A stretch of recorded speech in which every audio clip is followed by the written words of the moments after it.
Okay, here we go. Well, welcome to Training Camp 2021.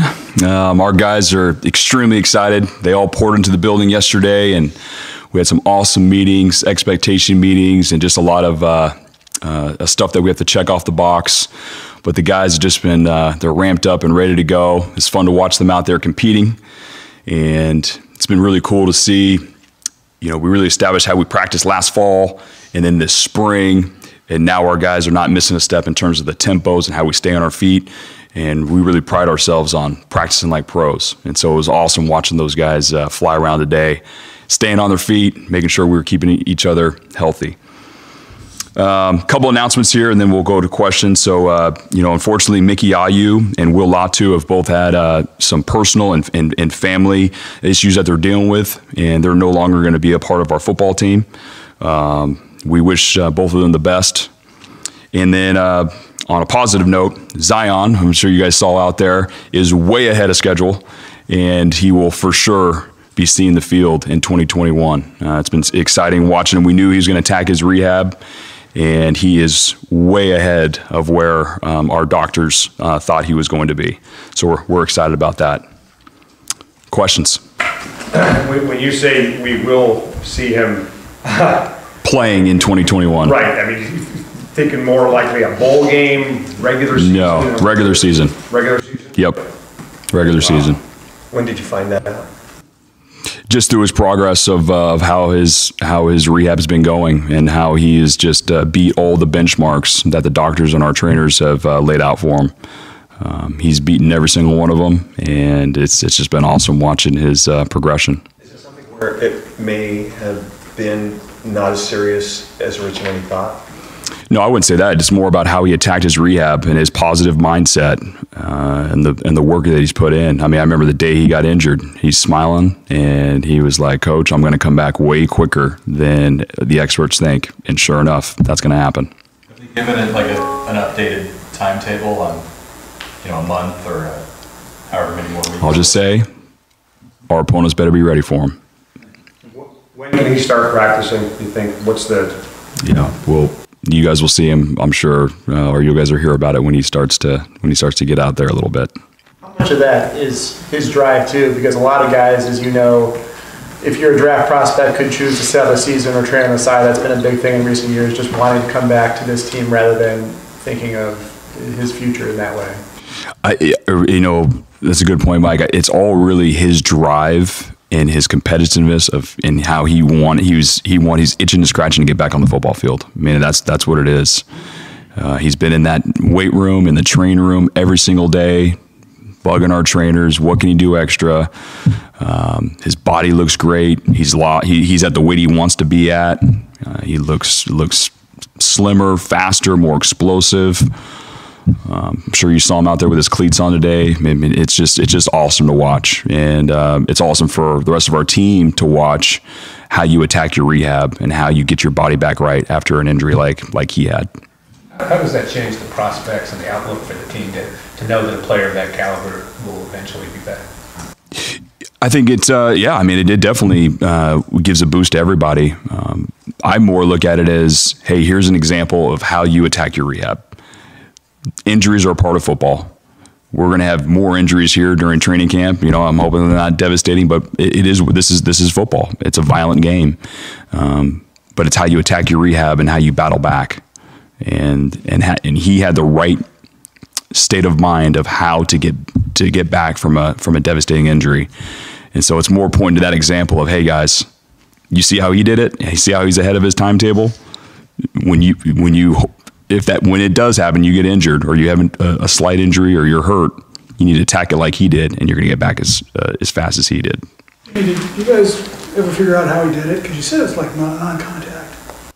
Yeah, it's non-contact. Yeah, that's just. Those injuries that he has like that happen in high school, the NFL level, and college, they're usually non-contact. I don't know if anybody has the answers of how those tendons go like that. I blew my patella tendon and it was non-contact. Nobody touched me back in 2011. I still don't know how it happened. We talked a lot last year about the protocols that the kids had to go through. They couldn't see their parents after games, things like that, team hotel, blah, blah, blah. How much of that are they still dealing with, or is that all kind of over? I mean, what's the restrictions now on them? Yeah, I mean, not to go through all the protocols. I don't have them all sitting here in front of me, but it's definitely better. I mean, you didn't see anybody out there with a gator or a mask on, so that's awesome. We're outdoors, and we're up to like 95-point-something% vaccinated on our team now of our players, which is awesome, which is phenomenal. There's still going to be some restrictions. We still got to be smart. I mean, everybody's heard there's these different variants are running around the world now, and so we're not completely through COVID, and but there'll be still some protocols that we still have to go through to make sure we don't get that virus in the building again. Do kids get to see their parents after games now, or is that? Yes. They can. Mm-hmm.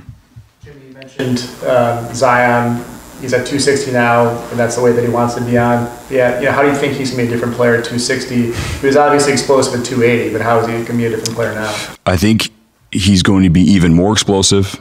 He is also going to is going to limit his injuries being at that weight. This is a way better weight for him, being at that lower streamlined weight. And you guys saw the explosion that he had in 2020. It's going to be pretty scary to see the even more explosion now with about 18 pounds off of him. His diet is better, his training is better, and so he's locked in. He's going to be ready to go as soon as he's full go. Watch out. Has he done any running or lifting, or strictly rehab? Rehab. Just rehab's following exactly what our doctors and trainers have told him to do. Jackson had the first interception of fall camp. He obviously had the spring game interception. Just what have you seen in his progression heading into fall camp? Yeah, no, we really, he's shown up. You saw him in the spring game make the big interception, had the one today. He's smart. He's up there all the time watching film. He prepares like a dog, prepares like the guys before him that were in that room. So it's awesome to watch. If he just keeps putting that work in, you're going to see him starting to play some football for us for sure. It's a good start for him. Sorry.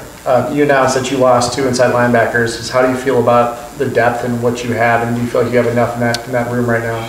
Yeah, fortunately we have had a lot of depth at that room. Of course, we don't want to lose 2 players, but right now we're still in a good spot depth wise, and there's different pieces that we can always move around to fill those positions. But I mean, anytime you lose 2 guys at one position, that's not the way you want to start off training camp for sure. Jimmy, last year was just so crazy, disrupted. Is a sense of normalcy settling back in, like the normal camp looks like a full season? It does. It definitely feels normal. So last night we had our first team meeting in our team room since March of 2020. And everyone was hooting and hollering, including myself. I mean, this thing has been unreal, as you guys all know, for the last year and a half. It does feel there's a sense of normalcy, but also we have our guard up as well. We're not just completely relaxed going, oh, okay, this whole thing's over with, and we know it's not. We've all heard of the breakthrough infections, and we're not completely 100% vaccinated, and so we got to make sure those guys are following the proper protocols to make sure they're not dragging the virus in the building. And so there's going to be some things ahead of us, I'm sure, that that are still going to be COVID related that we're going to have to deal with. But it feels way better than last year. Do you find yourself trying to convince the players that don't want to get a shot to get a shot? No, not at all. I mean, all I've done this whole time is just lay out the facts. Just lay out the facts.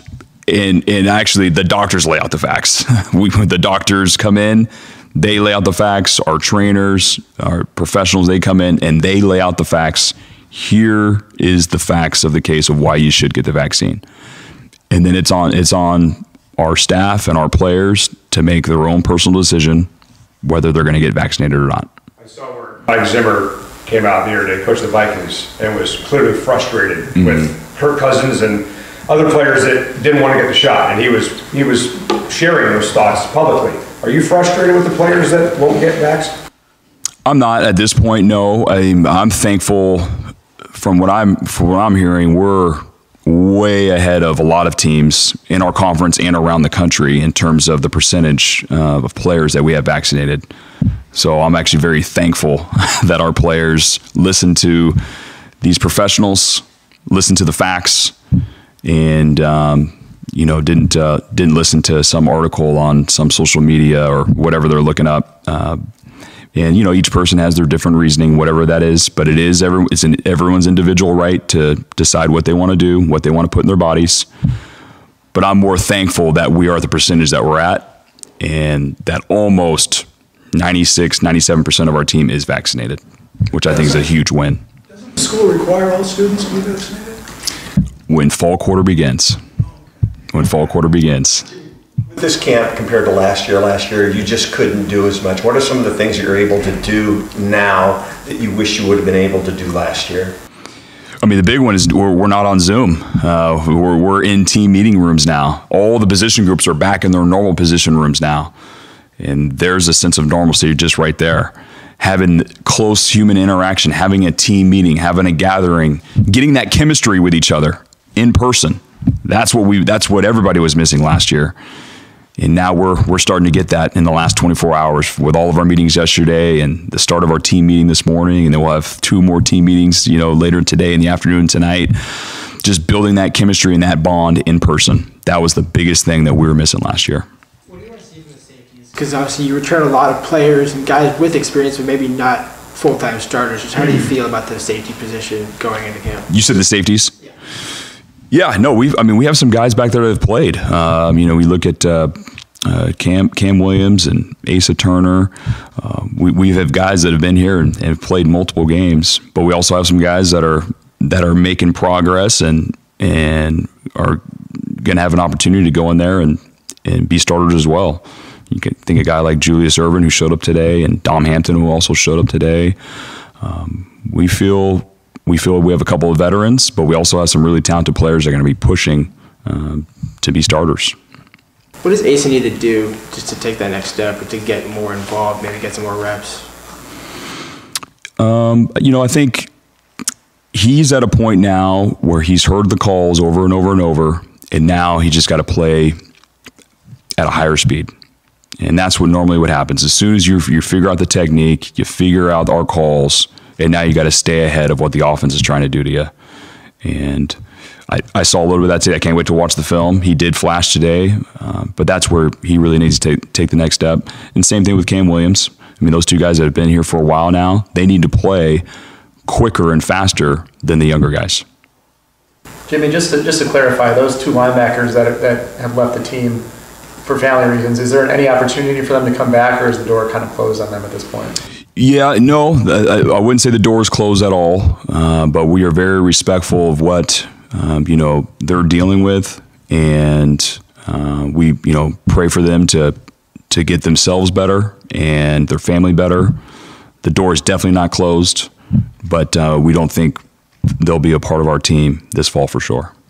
Coach, it always takes longer for your big guys to really take that leap, and a lot of time it takes till the 3rd year in the program. But you've got some defensive linemen who haven't seen a ton of time, Jacob Bandis and a couple of the other guys. Can you talk a little bit about how they're coming along and how high should the expectation be for those guys?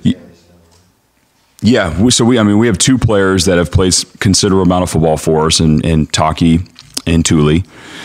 But now they are the older guys in the room, and they got to be the guys that are leading us up front, which in spring football and started today, that's going to happen.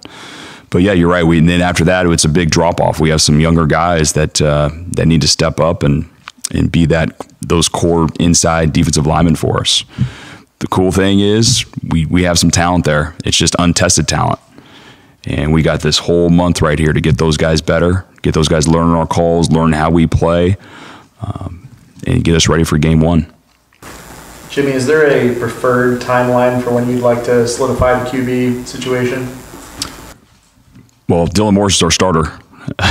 Dylan Morris is our starter, so it sounds solidified to me.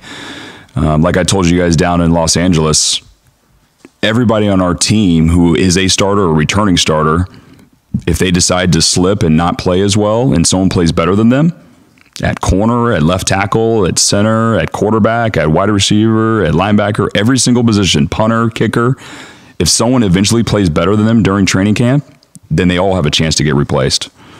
But I feel very confident in our quarterback position right now. Dylan Morris is our starter.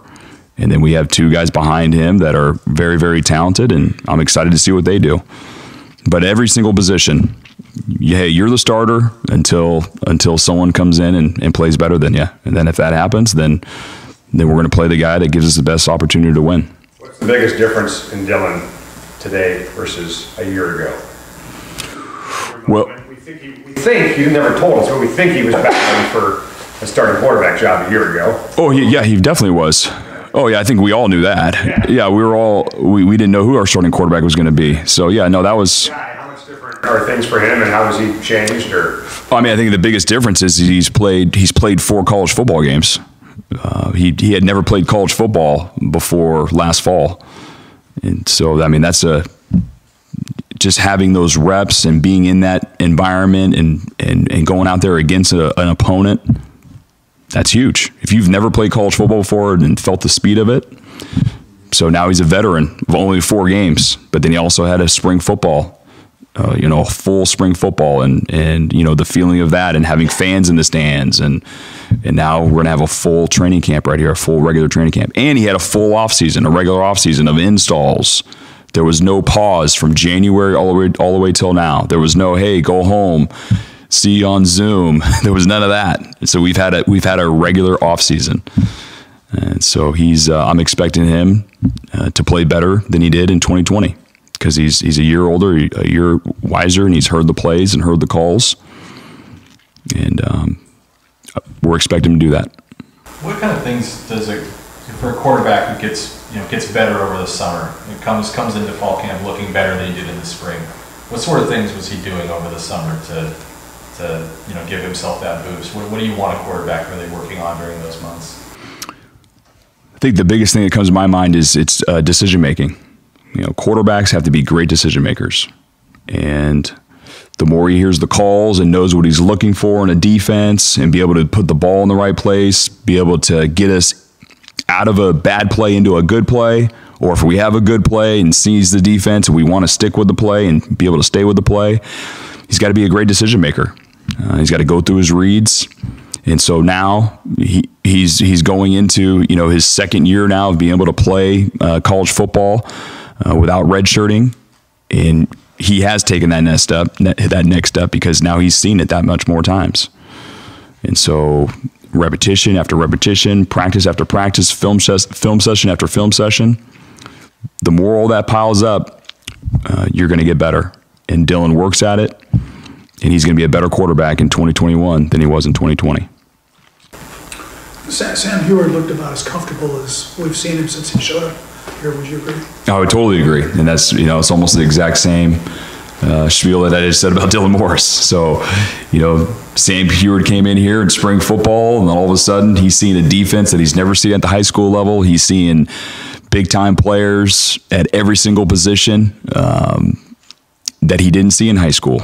And so that's the whole process. He needs to be better today than he was in spring. And you guys saw that. Without me even watching the film, I saw that just today. And then tomorrow he's going to be better, and the next day he's going to be better. All of our guys, then it's not going to be perfect as we go through training camp at any position. But, speaking of Sam Huard is better today than he was in spring, and he's going to be better at the end of training camp than he was today. Jimmy, anything in particular that stood out to you about Sam today that you saw him progress from the spring? I would, I'd have to really go back and watch the film, which I'm going to do right when I'm done here, to really answer that question thoroughly. But just at a glance, because you guys see us how we split up and give guys lots of reps. I saw a bunch of completions. I saw some completions downfield. I saw him staying with run plays when he's supposed to stay with a run play, and I saw him commanding the huddle. I'm hearing his voice. The O-lineman listening to him. It didn't sound. That's another thing is you coming from high school. You're reading a a billboard on the sideline. You don't have to say anything. You don't have to call the play in the huddle. That's a huge transition when you come into going to college or you go into the NFL and you're running pro style offense. And so for him to regurgitate the call, for the offensive lineman to hear it, the running backs, the receivers, the tight ends, and he says it with confidence and breaks the huddle, I saw a big difference there. You said that last year you didn't know who your quarterback was going to be, and I take a look at the running backs. How are you going to sort that out? Yeah, I love having depth at every single position, and we definitely have a lot of depth in our running back room. I think, and also, running backs get injured. Knock on wood, I'm hoping we don't get running backs injured, but it's nice having that much depth. And so if we do have somebody go down or just a little bit tweaked, we can put a fresh running back in there and get after it. Rich Newton, though, just to finish up on that, Rich Newton started off. He's had an awesome offseason, really good spring football, and then today, we're just in pajamas today, but it's just fun watching him run around. His body looks his best I've ever seen it. He's lean, he looks fast. Expecting Rich to have a big year. Is it fair to say he's the starter? Yeah. We have a bunch of guys that could be starters. You talk about Sean McGrew and Kamari Pleasant, Rich Newton, guys that have played a lot of football around here. It's fair to say he's going to get a lot of carries in a lot of our games. I'll say that. Well, you said whoever started last year is still the starter this year until somebody knocks him off. Who was the starter at running back last year? It's hard to even tell. Yeah, it is hard to tell. Yeah. First quarter Montana, you guys will figure it out. Hampton obviously had a big spring. What does he just need to continue doing to be able to really seize one of those positions? He just needs to keep being detailed in all the coverages and the schemes that we're doing. And you guys see his measurables. They look awesome. His speed, his height, all that. But that safety, especially that safety position or anywhere, but really in the back end, if you make a mistake, it could be an 80-yard touchdown for our opponent. And so it's just really cleaning up all the details of his position so we can trust that we can put him out there, that he's going to lay the running back down when the running back gets through the line of scrimmage, or if they're trying to launch a big pass play, he's going to knock the pass down or intercept it, or at least be in the way so they can't complete it. And the more he builds that trust, you guys will see him out there playing for us. We saw John Jackson out there wearing 0. Yep. You ever been around a player that wore 0? No, because it just got introduced last year. The NCAA just changed the rules. No, I haven't. I have not. When you think of the ceiling for him, what does that look like to you? Well, today was the first day I was allowed to see him run around at all. You guys know he wasn't here for spring football, and everything that I've seen has just been in workouts during the summer, which I saw a lot of speed, a lot of great change of direction. But today was the first day I got to see him, actually run our plays and break out of the huddle. And I think he's going to get faster and faster the more confidence he gets in hearing the call and know what he's supposed to be doing. So he definitely would have been playing faster today if he was here for spring football, but it just didn't work out that way. So this ceiling is very high. The ceiling is very high. Jimmy, it looked like Carson played a lot inside today with the news on Mickey and Will. Is he getting moved back inside? Yep. Yeah, that's right, Chris. Yep. So there's a guy that can swing back and forth, but Carson Bruner will play more inside linebacker for us, but we'll still be able to put him at outside linebacker. He's, you guys always know I like on both sides of the ball, guys be able to play different positions to help out for injuries, and just the more things you can do, we can get you on the football field. And Carson's one of those players. He's extremely smart. He's athletic. He can rush the passer. He can play inside linebacker for us. And so right now you're going to see him playing way more inside. Who are a couple more of those guys that you really like playing those swing positions? At the inside linebacker, or are you talking about who could, like you said, kind of fill those roles that you're talking about? Yeah, there's a bunch. Cooper McDonald is one. Cooper started inside linebacker, and then we moved him outside. He could always be a guy that we could flip back inside. And then I think it's going to be a work in progress. There's a lot of guys. We're always looking for guys that can do different things. And so if we get injuries at other spots, other positions on offense or defense, we're always gonna be like, hey, look at this guy. We think we can move him here. He can do this. Just in case we get a couple more injuries, we're gonna have that guy in there ready to go. But I think Cooper McDonald would be the one at the top of my head that could play inside and still be able to play outside. All right, thanks everybody. All right, thank you.